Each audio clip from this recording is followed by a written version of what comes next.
kabar saudaraku yang terkasih di dalam Kristus? Semoga damai dan sukacita selalu menyertai kita hingga detik ini. Oke, kembali lagi bersama aku Monica dalam sharing Alkitab bareng Monmon. Ini adalah episode yang ke-15. Dan seperti biasanya, aku akan sharing, aku akan ambil beberapa ayat dari kitab suci, entah itu perjanjian lama atau perjanjian baru. Dan aku akan sedikit sharing. Dan buat kalian yang tertarik dengan isi kitab suci, isi ayat-ayat yang aku bacain kali ini, kalian boleh bisa langsung sharing, bisa langsung cerita pengalaman mukjizat bersama Tuhan, atau memberikan masukan, saran, atau saling membangun di dalam kasih Kristus. Monggo, ayo, silahkan untuk komentar di bawah video ini. Oke, mungkin langsung mulai aja untuk aku bacain beberapa ayat hari ini. Kali ini bacaannya diambil dari Injil Yohanes. Untuk lebih cepatnya lagi, ayo kita langsung baca dan kita langsung sharing bareng-bareng. Oke? Bacaan diambil dari Injil Yohanes bab 15 ayat 12 sampai dengan 15, dilanjutkan ayat 17. Inilah perintahku, yaitu supaya kamu saling mengasihi. Seperti aku telah mengasihi kamu. Tidak ada kasih yang lebih besar daripada kasih seorang yang memberikan nyawanya untuk sahabat-sahabatnya. Kamu adalah sahabatku, jikalau kamu berbuat apa yang kuperintahkan kepadamu. Aku tidak menyebut kamu lagi hamba, sebab hamba tidak tahu apa yang diperbuat oleh tuannya. Tetapi aku menyebut kamu sahabat, karena aku telah memberitahukan kepada kamu segala sesuatu yang telah kudengar dari Bapakku. Inilah perintahku kepadamu, kasihilah seorang akan yang lain. Demikianlah sabda Tuhan. Syukur kepada Allah. Mendengar bacaan ini, otomatis kita langsung tahu, oh, ini perintah untuk saling mengasihi. Oke, ini sering banget aku dengar kalau misalnya aku lagi di gereja, itu sering banget dibacain tentang mengasihi. Dan perintah Yesus yang utama itu adalah kita saling mengasihi semua orang, saudaraku, semua orang, tanpa melihat latar belakang, tanpa melihat warna kulit, tanpa melihat fisik, tanpa melihat golongan apapun dia dari mana dia berasal, tanpa melihat apapun. Tuhan memberikan contoh kepada kita, memerintahkan kita untuk saling mengasihi semua orang. Dan walaupun mengucapkan kata kasih, aku mengasihi kamu loh, itu mungkin lebih mudah, apalagi mudah kalau misalnya kita punya ada rasa sama dia. Misalnya perasaan itu tidak hanya perasaan mungkin untuk pacar atau kekasih, tapi juga untuk orang tua atau saudara-saudara kita.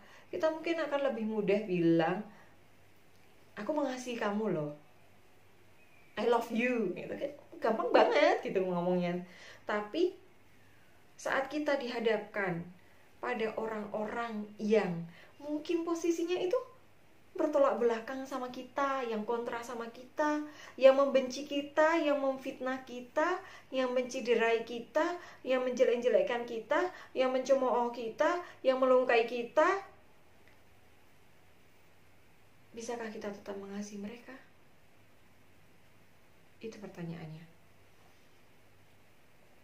Tuhan sendiri mengajarkan kita, memerintahkan kita untuk mengasihi semua orang tanpa batas. Dan di sini Tuhan tidak, dalam kitab suci itu Tuhan tidak memberikan toleransi. Tuhan tidak memberikan kelonggaran ataupun kemudahan. Tidak memberikan kemudahan itu seperti ini. Kalau dia benci sama kamu, ya kamu benci sama dia. Oh enggak, Tuhan tidak memerintahkan hal semacam itu, saudaraku. Tidak ada. Tuhan mengajarkan kita untuk benar-benar saling mengasihi, mengasihi dengan tulus. Bahkan orang yang telah melukai kita baik dengan kata-kata ataupun dengan perbuatan. Mengapa? Dalam karya penebusan Yesus kita melihat bahwa Yesus itu didera, bahkan dikhianati oleh muridnya sendiri, dibawa ke bukit Golgota, disalibkan, dipaku di kayu salib. Dan Tuhan masih mengatakan, memohon kepada Bapa, Bapa, ampunilah mereka karena mereka tidak tahu apa yang mereka lakukan. Inilah kasih luar biasa yang diajarkan Yesus. Yesus itu mengasihi mereka, mengasihi manusia yang melukai dia, yang mendera dia, yang membuat dia mati. Tapi Tuhan itu tetap mengasihi.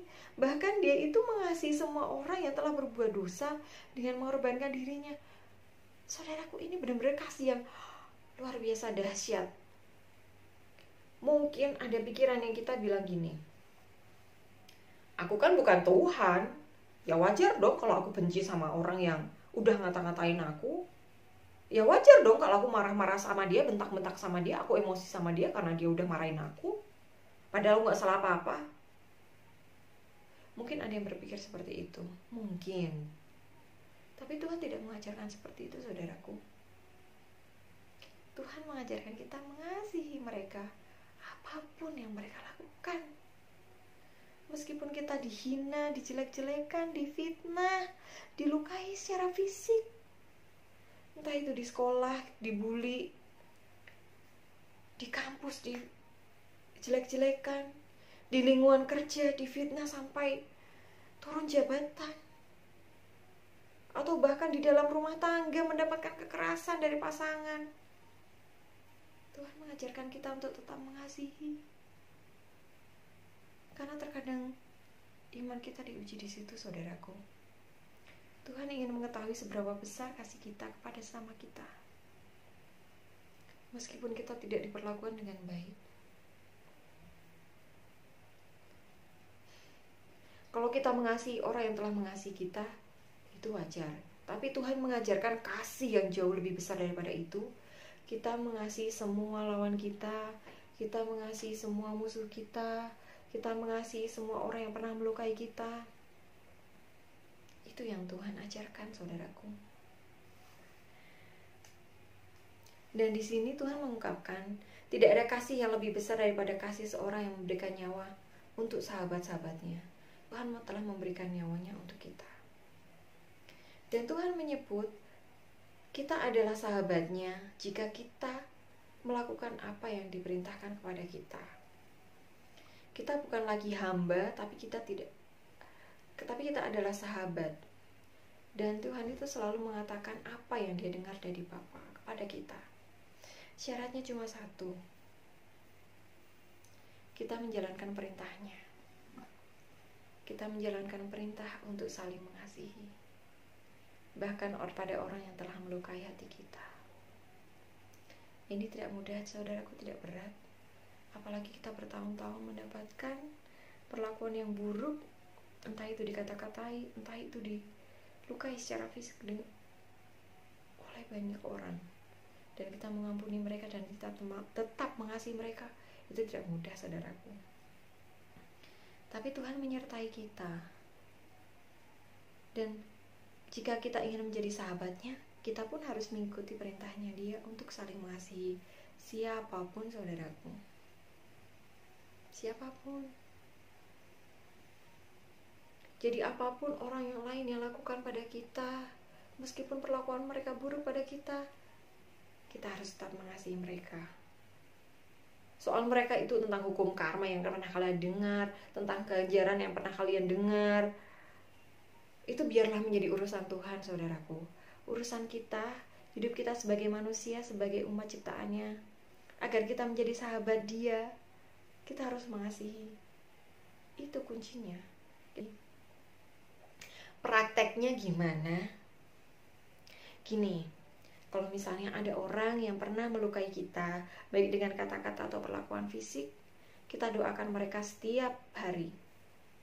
Kita ucapkan dalam doa, ya Tuhan, di dalam nama Yesus, aku mengampuni si A, si B, si C. Meskipun mereka telah berbuat tidak baik padaku, aku mengampuni mereka di dalam nama-Mu, ya Yesus. Mohon berikan kekuatan kepadaku agar aku mampu mengampuni mereka dan mengasihi mereka seperti yang Kau ajarkan kepadaku. Amin. Kita doakan setiap malam. Saudaraku, menghilangkan rasa dendam, luka hati, tersinggung, kecewa karena perlakuan orang lain pada kita, itu gak mudah, itu berat. Tapi Tuhan tidak menjanjikan jalan yang mudah untuk mengikuti Dia. Jika kita ingin mengikuti Tuhan Yesus, kita harus memikul salib kita.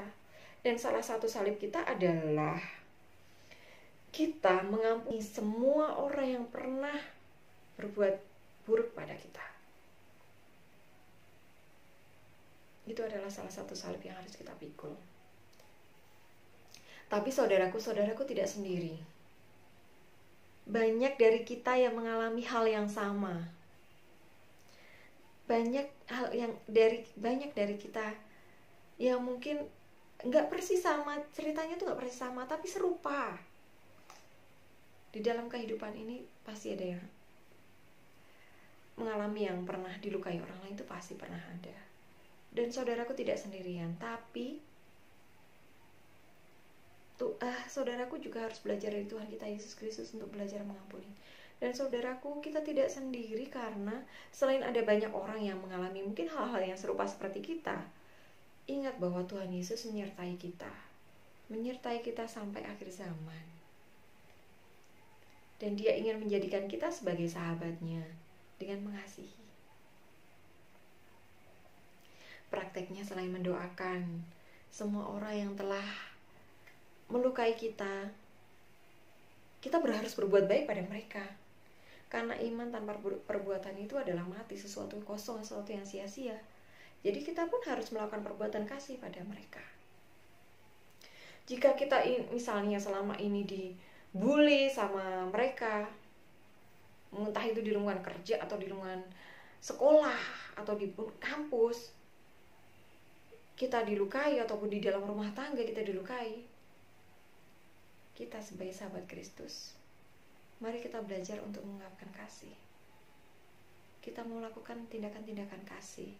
Kita tetap tersenyum pada Dia, tetap bersabar, tetap memberikan sukacita, tetap menolong Dia saat Dia kesusahan.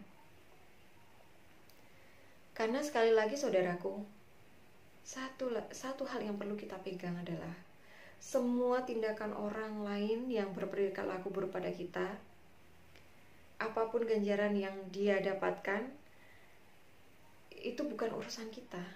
Urusan kita adalah berbuat kasih. Kita harus menjaga diri kita sebaik-baiknya agar kita tetap menjadi sahabat Tuhan Yesus. Kita harus melepaskan semua emosi yang terpendam, mungkin luka hati, dendam, rasa sakit hati, tersinggung, kecewa. Kita lepaskan semuanya.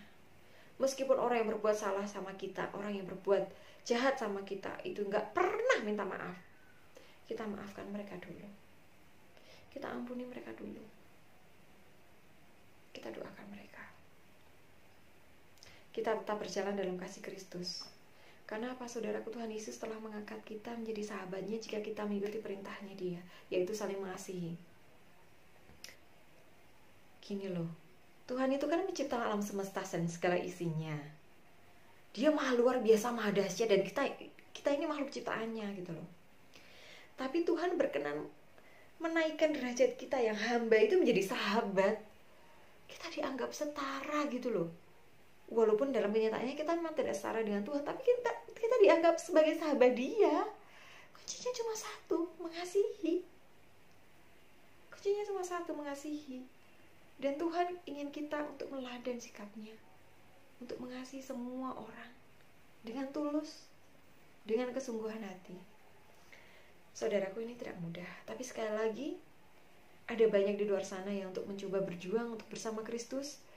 Mereka juga didera, mereka juga pernah dilukai. Dan ayo kita belajar saling mengampuni, kita saling menguatkan. Buat kalian yang pernah mengalami hal yang sama, yang serupa, pernah disakiti, ayo kita saling sharing bersama, kita saling menguatkan, kita saling mengasihi, kita saling mengampuni di dalam nama Yesus saudaraku. Dan kita yakin kita mampu memikul semua salib kita demi mengikuti Yesus untuk bersatu di kerajaan surga nantinya. Jadi inti dari sharing ini, aku ingin mengajak kalian untuk lebih saling mengasihi semua orang, termasuk orang-orang yang pernah melukai kita, baik dengan kata-kata atau perbuatan, dan kita mendoakan mereka semuanya Dan kita yakin bahwa kita tidak sendirian. Dan ya kita yakin bahwa kita mampu melewati semuanya. Karena Tuhan menjanjikan bahwa Dia akan menyertai kita sampai akhir zaman. Oke, demikian saudaraku tentang sharing Alkitab bareng Mon-Mon untuk episode kali ini. Simak lagi sharing Alkitab bareng Mon-Mon di episode selanjutnya.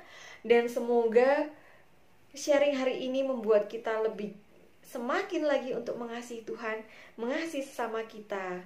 Dan kita semua saling menguatkan di dalam Yesus Kristus. Amin. Tuhan memberkati. Haleluya. Bye semuanya.